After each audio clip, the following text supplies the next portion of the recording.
Hello and welcome to Hearts of Iron 4 Waking the Tiger. I am TJ Hafer. Paradox is killing it lately. I am DM Schmeier, and we are starting a series that I have just been looking so much forward to starting. Really, I mean... Have we ever had a stronger lineup than this? Tomb Kings, Apocalypse, and what we're about to This is start? probably, like... This is peak lore... Like, I mean, you could argue... Our best overall series might have been the original Kaiserreich series as Germany, at least so far. But in terms of, like... I'm having a lot more fun lately. The series that we have going contiguously, does that make any sense? I've had some beer. That's great. This I think evening. we're concurrently. doing concurrently, ergo, vis-a-vis. Hang on, I need to turn the mic down because we had it set up for a check-in where we were much further away from the microphone. That's some volume. That's some volume, son. Let's just take that from the top because that's going to be super fucking loud. Got it. Okay. Hello and welcome to Hearts of Iron 4 Waking the Tiger. I am TJ Hafer. I am DM Schmeier, and I am psyched for this. I think this is our strongest concurrent lineup. Apocalypse, Tomb Kings. I agree, man. Like, I think most people, most of our fans, and to some degree me as well, think of, like, peak Loresworn as, like, that original Kaiserreich run as Germany and, like, Star Kaiser after it. But in terms of, like, concurrent series where we have, like, several things going on that are all just really awesome, I think this is kind of a golden age. I'm not a glory dare. I don't believe in peaking. So it's always getting better. We're always trying to get better. It was peak Loresworn up to that point. I mean, one day I'm going to be a liver spotted old fool, just riddled with phlebitis. But that day is not today. I mean, Brianna and I said this in the check-in, but I want to just say how awesome you guys are. This is fun. We went from 3,000 subscribers to 6,000 in a year. In a year, 100% growth. Like it's really cool that you guys appreciate what we're doing so much. By the way, Brianna's here working on graphics in the background, so if you hear random clicking, that's why. We're not going to. I won't give you so much inside baseball that it's like, here are our plans when we meet and do corporate minutes. But growth has always been the first stage of what we hope to do with our game content, our creative properties, and the progress we have made getting this far. We've got a little ways to go, so keep doing what you do to help us grow, but we are closer to the big stuff like Patreons and some other really cool stuff down the pipe than we are away from them. Yeah. And that's really the first time I can say that, so that's cool. It definitely, like, the energy is a lot different now than it was a year ago. That's for sure. Yeah, a year ago, we were still getting a lot of judgment from other people and looking at each other like, is this something worth spending time on? And it's like, nah, this is worth spending time on. So Hearts of Iron 4. We got the new expansion, which focuses on China. We do, and who would we be if we didn't focus on China as well? Yeah, so DM and I have both been actually, like, diving deep into Chinese history last, 6 months to a year. It's just not something I learned a lot about, not even in college. No, I took a Foundations of Eastern Civilization class, which attempted to run through all of Chinese, Indian, and Southeast Asian history in a semester. And it's not really that, we don't get a year ago, Audible had a sale where you could buy, it was like buy one, get one on some great courses. And I picked up their fantastic great course on ancient China. And I just really listened to it like 6 months ago. I was like, it's really good. I'm embarrassed at how much of this I didn't know. It was practically all of it. We're not going to talk too much about how really good it is until Great Courses maybe offers us a sponsorship deal. But no, it's fantastic. It's really good. And we get to engage in he's dropping the hint. He's dropping the hint. They do it for other YouTubers. They do it for other podcasts. He's dropping the hint. I'm just saying. I would chill for Great Courses. Yeah, we evangelize so much for Great Courses. Like, I'm expecting a check in the mail, or not really. I love you guys. We are going to embark here on a fascinating, I guess, Loresworn Hearts of Iron 4 retelling of an amazing, interesting period of time. Yeah. And that is China circa World War II. Yeah. Being beset on all sides by enemies, struggling with civil war, trying to build itself from a power of latter day into a modern power, and accomplishing some stuff. To be honest, they really didn't have any business accomplishing. We're going to be also playing as the guy that I think, if you rank the top 5 most interesting people in the 20th century, influential, yeah, Mao Zedong is on there. I mean, he's an extremely interesting figure.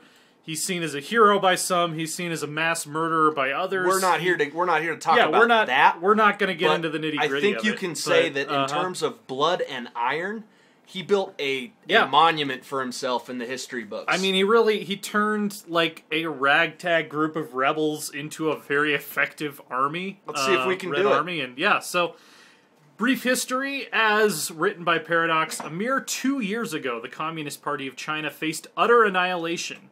To survive, it engaged in the epic journey that would become known as the Long March, with only a fraction of the army surviving the rigors of the march and little industry. The prospects of victory in the Chinese Civil War are slim indeed. But in time, the population may be swayed to the communist cause. New armies be raised, new base areas be established, and when the time is right, the revolutionary struggle will be renewed again until final victory is achieved. I love what they've done with, like, insurgency and political struggle. And we're going to dive right into it. Yeah, absolutely. Is that, like, killing your ears? No, it's all good. All right. I'm doing fine. Want to make sure that the... No, I love... not only do I love how interesting this is going to be and how challenging, but we're going to get to explore all of the expansion's new features. So this is... our situation. This is the situation of China. This kind of gives you an idea of why China was really not able to stand up to Japanese imperialism historically. We got Manchukuo. Manchukuo is a Japanese puppet state under Emperor Puyi, who is actually the legitimate Qing emperor. The Manchu emperor, yeah. Yeah, if the line of succession had continued unbroken from the last dynasty of China, he was the guy. But as you can see, this is a divided, not united China. Yeah, we have Mengkuo. This is a Mongol puppet state of Japan. And then we have all of the different warlords. The Ma clique. We have the Guangxi clique. We have Yunnan. We have Shanxi. And then we have kind of carved out a very small provincial land, crappy mountainous area of Shanxi. I don't want to say crappy. I just want to say resource poor. That's probably as far as as game terrain, it's pretty crappy. Although we do get a little bit of an advantage here because this area is very cold, and with the new acclimatization mechanics, that means our troops are going to accumulate cold acclimatization. So we're a ragtag insurgency. We'd be a tough nut to crack for an outside attacker, but we ain't shit yet. Yeah, and we have some very good officers. Right off the bat, we've got Lin Biao. He's a mountaineer. He's an infantry officer. They've broken it up so skill level by itself doesn't really mean much anymore. Everybody has an attack rankings. I like attack, it. defense. That's a little more realistic. Lin's pretty good at everything, actually. And then we can also assign a field marshal above him, which obviously Mao is our starting field marshal. So yeah, there's a chain of command now, which is pretty cool. The other thing is they've added this whole decisions menu. I like it. Yeah. They've split up the national unity into stability and war support. So our how we talked good about our this in a domestic preview. Yeah. This is so good. Yeah, so for instance, in 1936, the United States has very high stability but very low war support. No one wants to get involved. And until Pearl Harbor, no one did. Exactly. It's very isolationist, and this also affects which conscription laws you can pass and things like that. So it's much better modeling of So what's our situation? I can't really read that there. So we have 57% stability, which is If it's above 50, we get bonuses. If it's below 50, we get penalties. Debuffs, yeah. War support's going to be 52%. So at least, I mean, right about in the middle. And remember, we're talking in game terms, so don't take it seriously. Don't take it that seriously. But we are in game terms communists, so we will be talking in things like support for the revolution, support for the Red Army, etc., etc., etc. Just that disclaimer. So, I think we want to get started off with tech. Focuses. Let's do this. So my thought is, since we're in a pretty industrially poor region, we will have an opportunity to take some more industrially developed regions later. I would arm up, honestly. For now, I think we want to get better guns. Yeah, I would arm up. Also, doctrines are very good. Mass assault makes a lot of sense for China. Yes, Not so much right at the moment, but it will when we control more of the country. We'll start.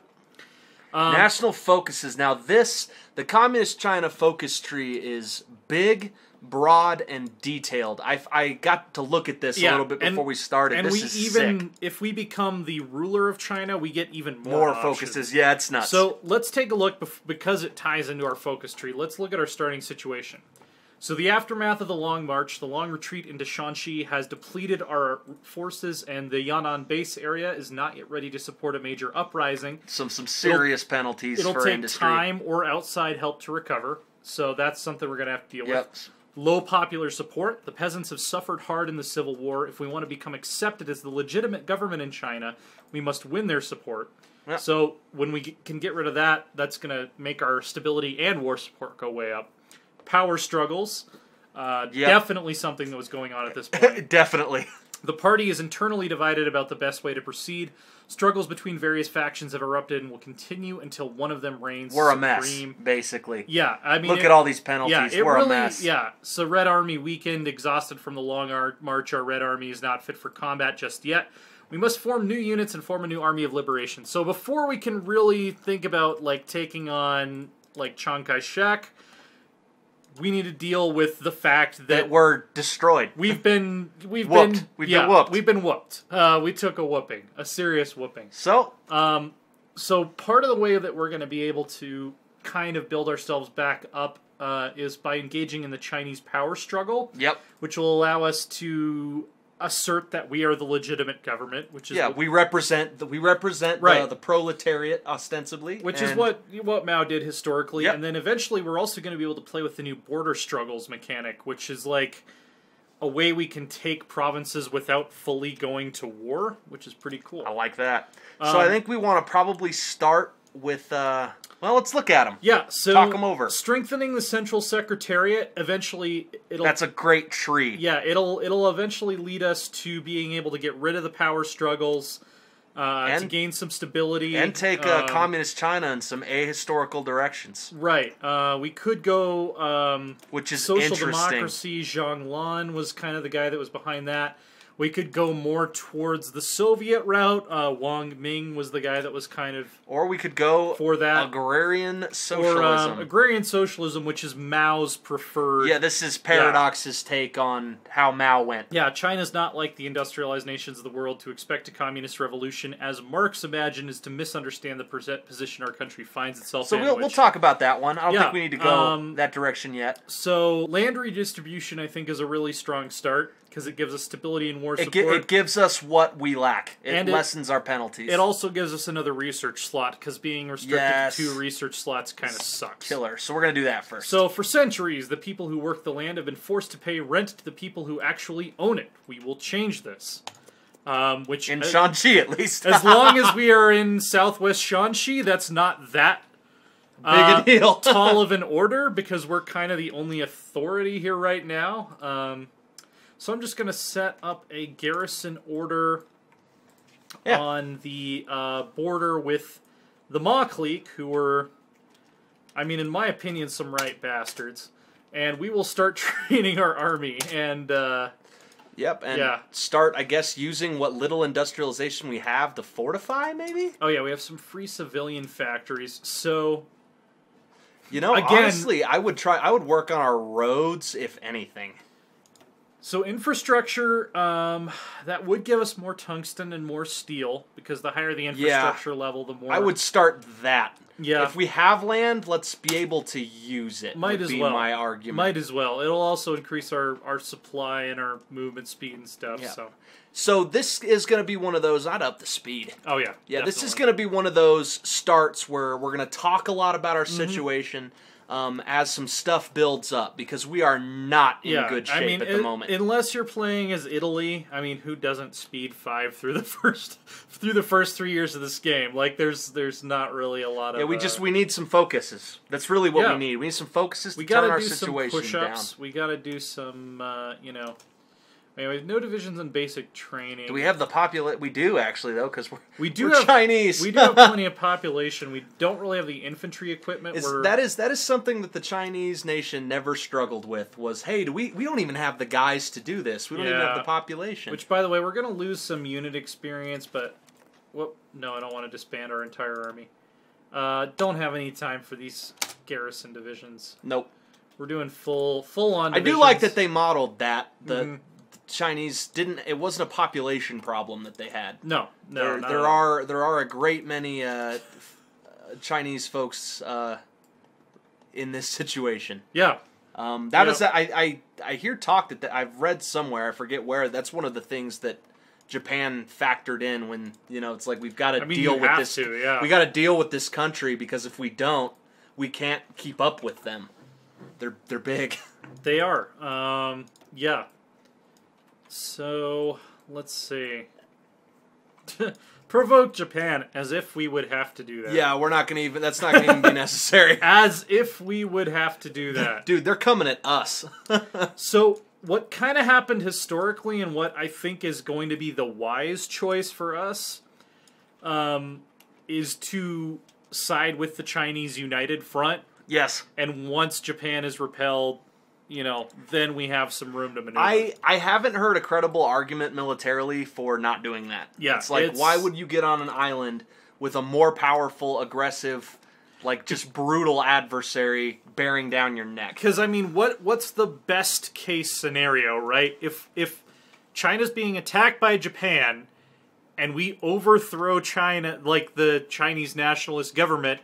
Now we have to fight Japan with a beat-up army and fewer troops. Like, we should make use of some border conflicts. Land redistribution. All right, so our penalties are lessened a little bit. Yeah, we're gonna start teaching our people how to read. We need that research slot, man. First step in creating modern society is to ensure that all of its citizens can understand the issues at hand and help solve them.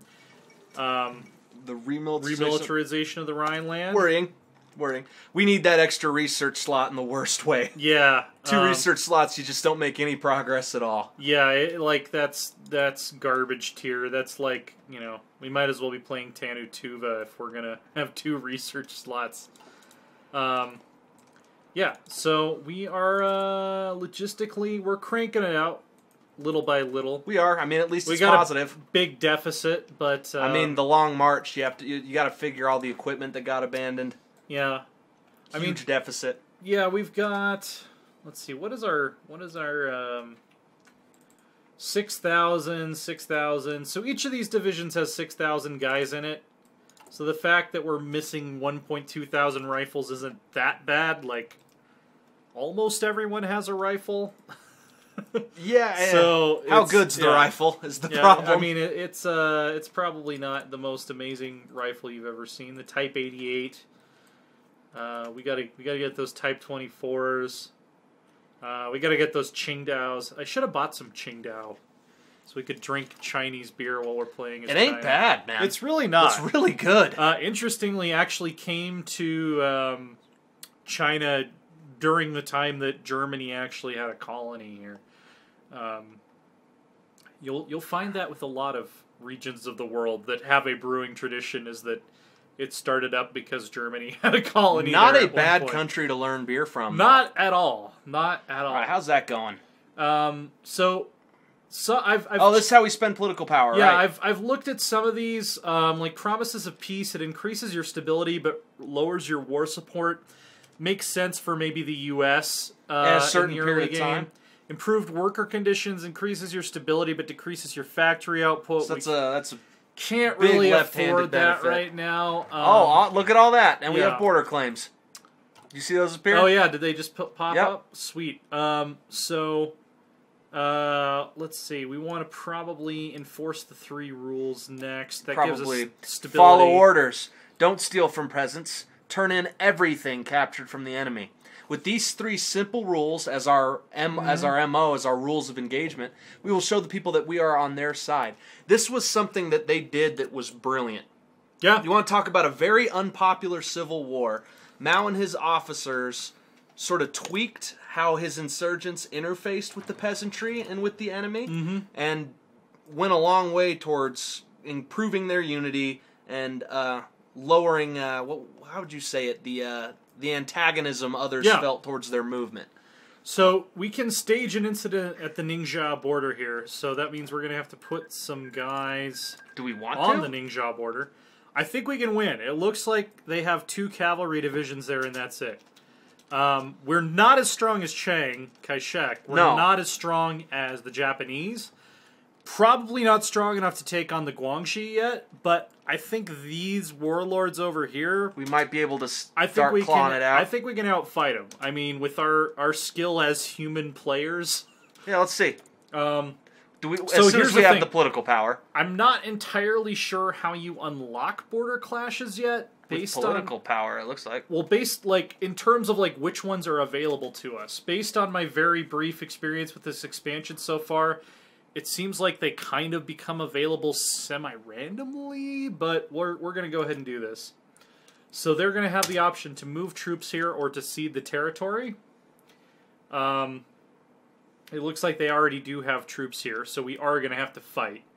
And border clashes are basically, we're not at war, we're fighting over a limited area. Support weapons, I'm glad that happened. So we're going to have machine guns going into this, which is very good. Oh man, I'm thinking trucks. Trucks would be nice, but we don't really have the factories. factories. We can't get them quick enough. We don't have Never factories, and I don't think we have access to oil. That's actually a good thing to look at. Like right now. So we have a little bit of tungsten, a little bit of steel.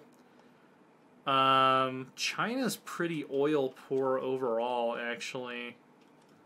Okay, there's a little bit way out in Zhejiang. But we're probably going to be importing most of our oil from the Soviet Union since we're communists. To be honest. So, we could start working on support companies. Again, that's more factories that we would need to take away from making rifles, which we can't quite afford right now. Yeah, I think we want to get industry. You think synthetic oil too? Maybe down the line. Let's take a look at our trade situation. We're just not going to have a lot of oil. The Soviet Union's willing to trade us 16 oil. So okay. that's enough to get we're not nowhere. All right, that's enough to get a motorized force started. Yeah, let's get some industrialization. So, always a good call. Construction's great place and that to third start research slot, we're feeling it immediately. Yeah. I mean, it's a 50% increase in our research. All right, this border incident should trigger soon. I find this period fascinating. I've been reading a lot about it the last 2 weeks. Again, the political results of this awful period, notwithstanding, it's pretty impressive. Like, objectively, what they managed to accomplish, how desperate the fighting was. The resiliency of the Chinese people is really kind of staggering here. Yeah, I mean, think about it. It's some really tough shit that they went through during this. You're not kidding, dude. Okay, so they're not ceding the area. So we now can escalate. Yeah, we can escalate to a border conflict rather than a border incident. And want to. So here we're going to have a limited battle, basically, with a limited combat width, where we're basically just going to fight. And it's not going well. We're bringing in our reinforcements. We weren't really ready. We were doing push-ups and shit. Somehow our general got unassigned too. No, he's assigned. It's just not to those guys, I guess. Oh yeah, this is likely a bug. Not a bug. So let's make sure that everybody's on board with this. And we're going to turn off exercises. Okay, there we go. All right, let's see if we can turn this Doing around. a little better. Italy there we go. Italy is doing Ethiopia dirty like they did. So maybe this has to do with the number of guys that can actually participate in a border conflict. I mean, I think we're going to win based on how it's going. Yeah, they've got cavalry divisions, a worse general than us.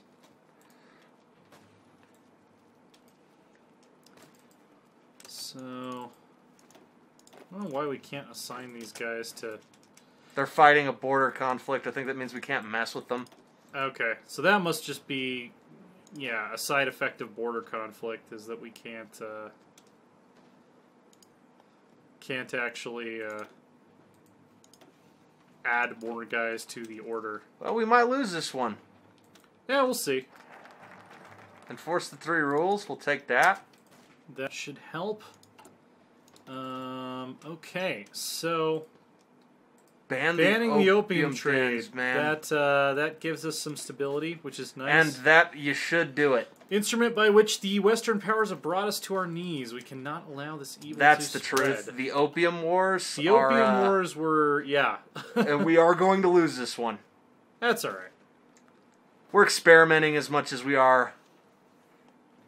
Yeah, and it also looks like they committed significant resources to repelling us there. Yeah, they brought in quite a lot of divisions. So we just have to beef up a little bit. It's also attacking across like a one province boundary, which is maybe we're gonna get enough reinforcements. We'll see. Games are concluded. Olympic Games, cool. Jesse Owens did his thing, man. Jesse Owens was a cool dude. Yeah, this border conflict is quite extensive. Yeah, I was watching the official Paradox stream, and they were talking about the inspiration for this mechanic was, why a border conflict? Why not an all-out war? Because it doesn't always work that way. There were a lot of times. Oh, we can escalate this to a full-on war if we want to. I don't think we want to do that right now. Not at the moment, no. We need people. There were times actually where the army wanted to do something. Can we put some military... This could change it completely if we do this right. Experience gain, division defense, political power gain, division recovery rate. That'd be pretty good. Let's or see. Some military high command. Oh, there we go. Yeah. Infantry attack and defense is probably... We're insurgents, man. We are infantry. Division attrition. Dude, we're insurgents. We are infantry. So, do that. Chan. I'm getting better at Chinese. I'm not amazing at it. I just admit I'm not, and the war is the conflict has completely changed. I think. That's gonna change. I'll never forget appointing an infantry commander in Kaiserreich, and the war with the French literally turned on its head. That was great. Yeah. See, now we're fighting them even. Basically, just with appointing that one guy, we're fighting them even. Yeah. I think the main problem here is we do have a slight advantage, but because this province border is one and they've loaded it up wide, they've loaded it up. Their cavalry divisions are doing. It's 4 divisions against 6. It's gonna be an endurance battle for sure.